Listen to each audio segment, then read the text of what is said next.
Creeping invasion ng China o mas kilala sa tawag na unti-unting pananakop ng teritoryong tinatarget ng China. Ayon kay dating Defense Secretary Orly Mercado ng Estrada Administration, hindi ito ang unang beses na pinaalis nila ang ating mga barko. Kwento ni Mercado, taong 1995 mula nang ipag-utos nila na alisin ng isinadsad na BRP Benguet sa Scarborough. Kwento ni Mercado, tutol siya noon sa ideyang alisin ng China ang BRP Benguet sa Scarborough dahil siguradong hindi titigil dito ang China pag nakuha ang Scarborough. Hindi nagkamali dito si Tiglaw dahil pagpasok ng taong 1996 mula nang idiniklara ng China na kanila na ang Ayungin Shoal. Dito na nabuo ang ideya ni dating Pangulong Estrada na isadsad muli ang BRP Sierra Madre sa Ayungin Shoal para pigilan ng nooy creeping invasion ng China.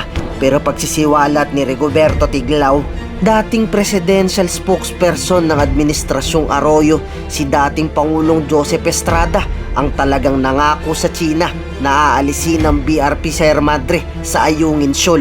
Diretsahan namang tinawag na taksil ng mga anak ni Estrada ang paratang na ito ni Tiglaw sa kanilang ama. Ayon kay Senator Jinggoy at Senator JB Ejercito, paano nasabi ni Rigoberto na si Erap ang nangako sa mga Chino, gayong si mismong si Pangulong Erap ang nag-utos kay Mercado na isadsad ang BRP Sierra Madre para mapigilan ang dahang-dahang pananakop ng mga Chino.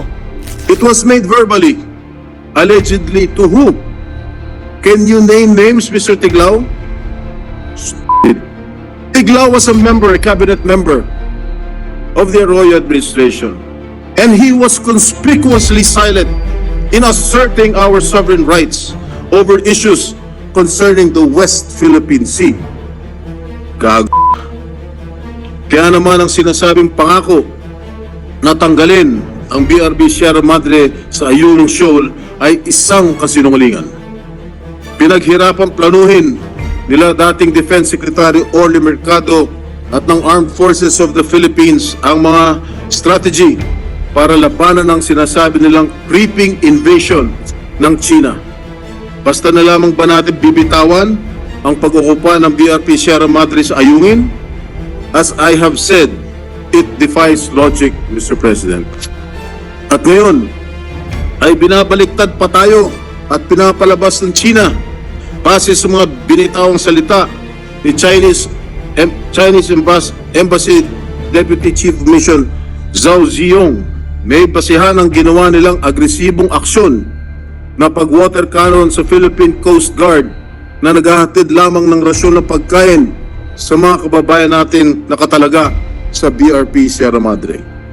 Sa akusasyon nagdadala ang PSG ng construction materials. May masama po ba dito? Bakit tayo pagbabawalan makatapak o gumawa ng mga aksyon sa sarili natin teritoryo? In fact, in our submissions to the Permanent Court of Arbitration, we reported sightings of Chinese government vessels as well as unidentified aircraft in the vicinity of the Ayungin Shoal as evidence of their aggressive actions within our territory. The Arbitral Tribunal, in its 2016 ruling, declared the Mischief Reef, which is in the Spratly Islands, and the Ayungin Shoal are within the exclusive economic zone and continental shelf of the Philippines. The BCA, in its ruling, said China has failed to exhibit due regard for the Philippine sovereign rights in its exclusive economic zone. The 80-year-old landing ship tank, a commissioned ship of the Navy, nakita nyo, bulok na, no matter how rotten looking and unseaworthy, is an extension of the territory of our country. BRP Sierra Madre serves as a symbol of our determination to defend the Philippines' sovereign rights against challenges from other claimants and a reminder of the sacrifices made by the Philippine Navy and military personnel stationed in Ayungin to protect the country's interest. Maaari nating sabihin, ang BRP Sierra Madre ay isang pambansang sagisag ng matapang na na pantindig at hindi pagyuko ng Pilipinas sa kabila ng pananakot at pang-api. Sa kabila ng kalumaan, kawalan ng maayos na suporta at pagdaan ng maraming dilubyo, nananatili itong nakatayo at matatag. For 24 years now, we have not heard of any effort to undertake other measures in continuing and fortifying our country's stronghold in the West Philippine Sea. We have been kept by our neighbor China in various forms of bullying, harassment, while they continue to build structures in these disputed areas. Mr. President, let me just ponder more on the assertions of Mr. Tiglao in his several published articles. Mr. Tiglao based his claims on the 2022 book of Gregory Polling, an analyst specializing in Southeast Asian political and security issues, offered no other information. How can we consider a passage in a book that claims former President Joseph Estrada vowed to remove PRP Sierra Madre from Ayungin Shoal at the request of the Chinese government as unquestionable truth? It was made verbally. Allegedly to who? Can you name names, Mr. Tiglao? Stupid. Even the confidential memorandum of former Department of Foreign Affairs Secretary Albert Del Rosario, addressed to the late President Benigno Aquino III, which Mr. Tiglao mentioned in his piece, was ambiguous, as it merely stated that the Chinese side claimed that Philippine authorities promised China that they would immediately remove the stranded vessel. I am quite certain that my father made no such agreement, even verbally to anyone, to any Chinese official during his incumbency.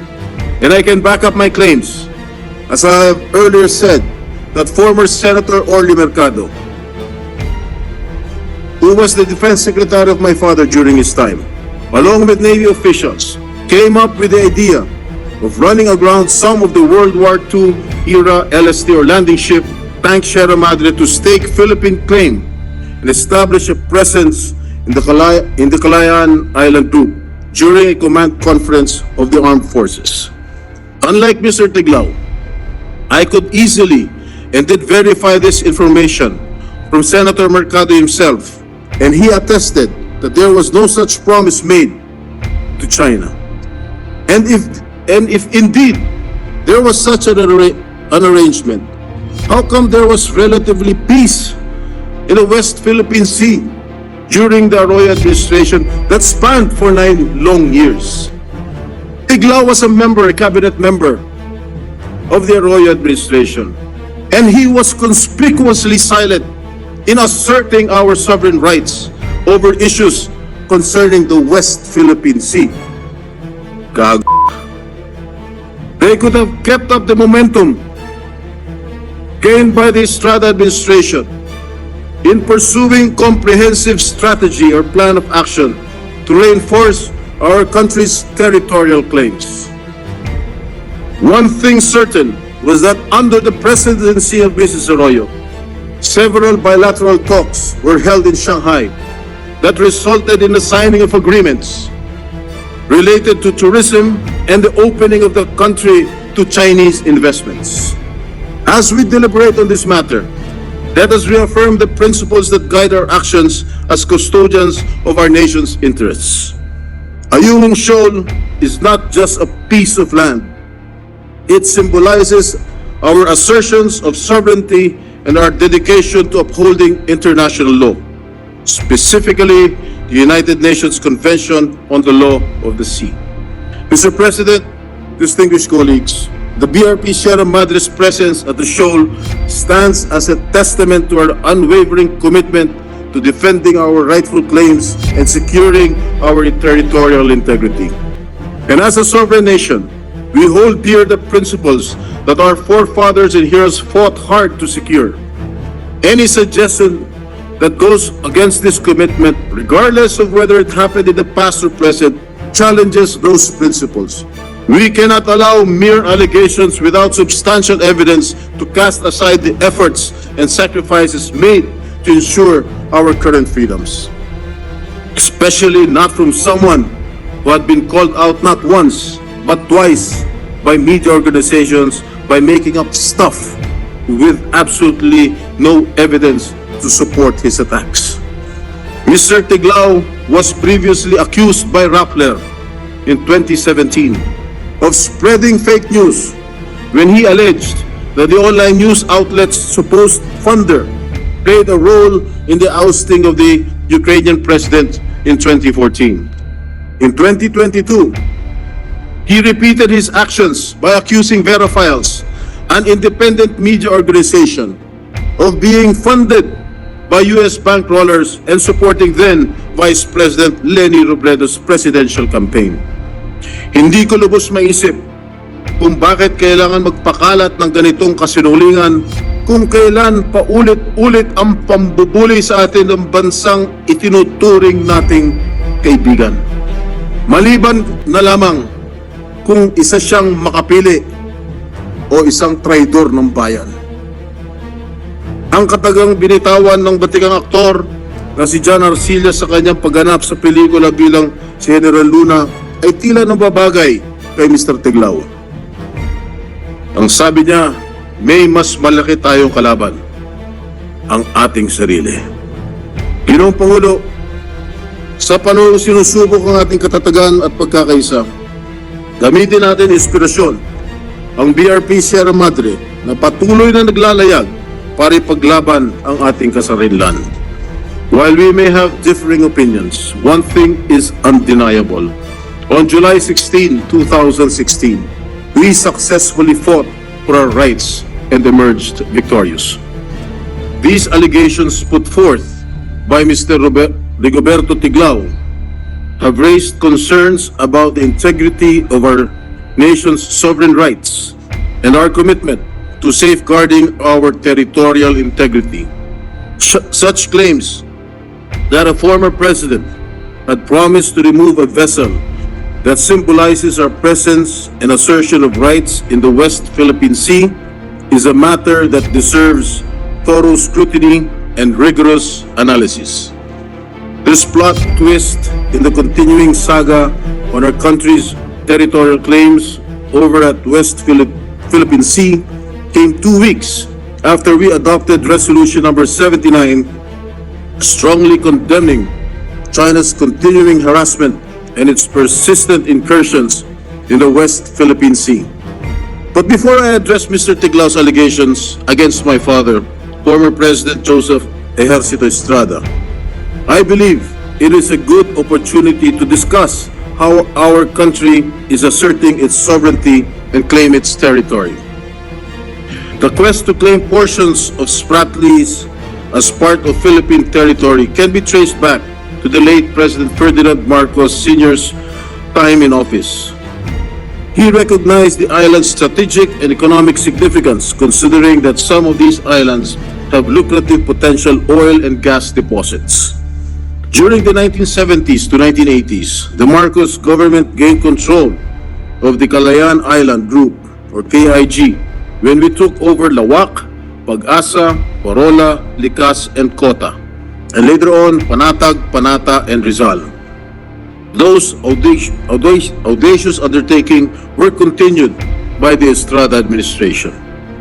The grounding tactic, which has significant symbolic and strategic value for the Philippines' territorial claims and sovereignty in the West Philippine Sea, was carried out under my father's leadership.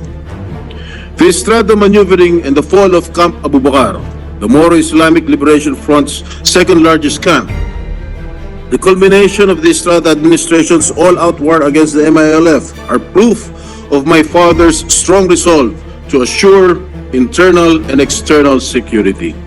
Now, under President Bongbong Marcos Jr. is continuing what his father started, fortifying our stand in defending and protecting the territorial integrity of the Republic. Ngayon, ikaw, bilang Pilipino, ano ang masasabi mo at reaksyon sa balitang ito? Mag-iwan ka ng komento sa ibaba at atin pong babasahin isa-isa.